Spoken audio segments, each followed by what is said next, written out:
Hi, ako nga pala ulit si Boss G at kasama ko si Boss Meng, kaya tara, samahan nyo kami. Ngayong araw ay pupunta nga pala kami sa Mindoro at kitang-kita nyo si Boss Meng ang daming bitbit, kaya magbibitbit na naman si Boss G. Kawawang Boss G, taga bitbit lang ni Boss Meng. Kitang-kita nyo, pati JBL dinala ni Boss Meng. Iba talaga pag babae, no? Ang daming bitbitin. Kita nyo naman, dalawang maleta agad. Aray mo, baka. Pero okay lang yan, basta mahal mo, ay gagawin mo lahat para sa kanya. Eme! At dito, nasa biyahe na nga pala kami mga bossing. At kasama ko nga pala, yung mga kapatid ko, pati yung jowa nila. Aray mo, baka. At dito, malapit-lapit na pala tayo sa sakayan ng barko mga bossing. Kaya excited na kaming lahat. Ay, hindi pala. Ako lang pala yung excited mga bossing. Kita nyo naman mga tulog. Sana all talaga may tulog no? Si Boss Meng, kala mo gising magdamag no? Kakagising lang yan. Kaya kawawa talaga si Boss G. Kasi driver na, alalay pa ni Boss Meng. Aray mo talaga.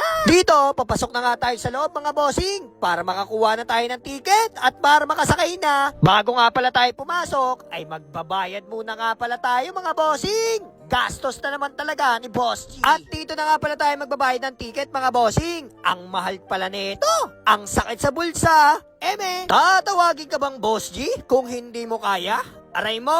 Syempre, tapos na tayo magbayad. Di syempre, papasok na tayo sa loob ng barko. Medyo nakakatakot lang mga bossing no? Kasi maalog siya at nakakahilo. Para bang lumilindol. Pagkatapos sa ating magparking mga idol, kitang-kita nyo naman inumaga na tayo mga bossing. Pero swerte natin mga bossing kasi nakaabot tayo dito sa barko. Kasi paalis na to Napakaswerte mo talaga Boss G, no? Kung nahuli tayo ng mga 10 minuto, malamang naiwan tayo ng barko. Mag-aantay na naman tayo ng matagal. Dito, bumaba na nga pala ako mga bossing. At kitang-kita nyo naman sa mukha ko na antok na. At hindi ko akalain mga bossing, nakilala tayo dito sa barko.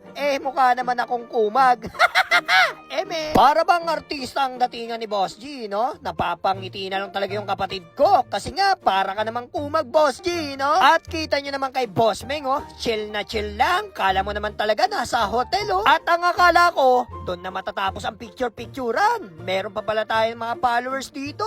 Napakarami pala nating followers dito. Maraming salamat sa suporta nyo mga bossing. I love you all. Syempre, pagkatapos ang picturan, malamang tulog yan si Boss G. Magdamag hindi natulog At ang akala ko, si Boss G lang ang matutulog. Pero si Boss Meng, tulog na tulog din. Syempre, hindi rin magpapatalo ang mga pinsan ko. Mga walang tulog lahat. Aray mo. At dito, kakagising lang ni Boss G. Nakita ko kasi malapit na tayo sa pupuntahan natin. Eto na nga mga bossing, bumaba na tayo sa parkingan at sumakay na tayo sa kotse. Kasi nga, bababa na lahat tayo. At shoutout nga pala kala bossing. Maraming salamat sa suporta nyo mga bossing. Ingat kayo palagi. I love you all. At eto na nga mga bossing, nakababa na tayo sa barko. At ready na naman bumakbak si Boss G. At nandito na nga pala tayo sa Port of Calapan mga bossing. So yun guys, nandito na kami sa bahay ng tito namin. Yes, dito Ayan. sa Mindoro. Dito sa Mindoro. Tapos nakapagpahinga na kami lahat. Nakatulog na. Ngayon, pupunta naman kami sa... Tukuran po! Yan, pupunta na kami sa Tukuran Falls. At samahan nyo kami. Yan guys, ito ulit gagamitin natin. Nabakbak na yung sasakyan. Bida-bida ka kasi. Aray Sana mo? nag-jeep na lang tayo. Lakas mo. Mag-jeep ka mag-isa mo. Kaya nga bumili ng sasakyan para magamit Tara, samahan nyo kami. Let's go. Hi guys, sasakay kami ng kalabaw. Ayan, ito yung kalabaw namin. Laki Yay! Mga katis. Dali, kasama ko sa vlog.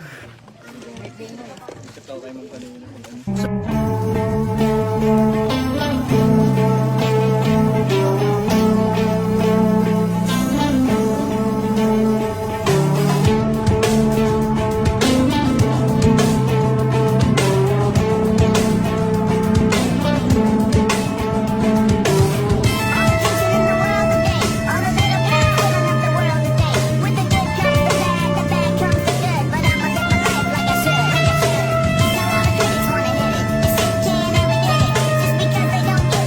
At eto na guys, sa 20 minutes nating biyahe, ipapakita ko sa inyo kung gaano kaganda dito sa Tukuran Falls.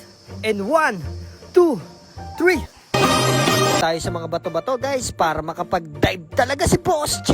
Ngayon lang tayo babawi mga bossing kasi nga dami nating video ginawa dito. Ang sarap talaga maligo dito mga bossing, ang lamig ng tubig.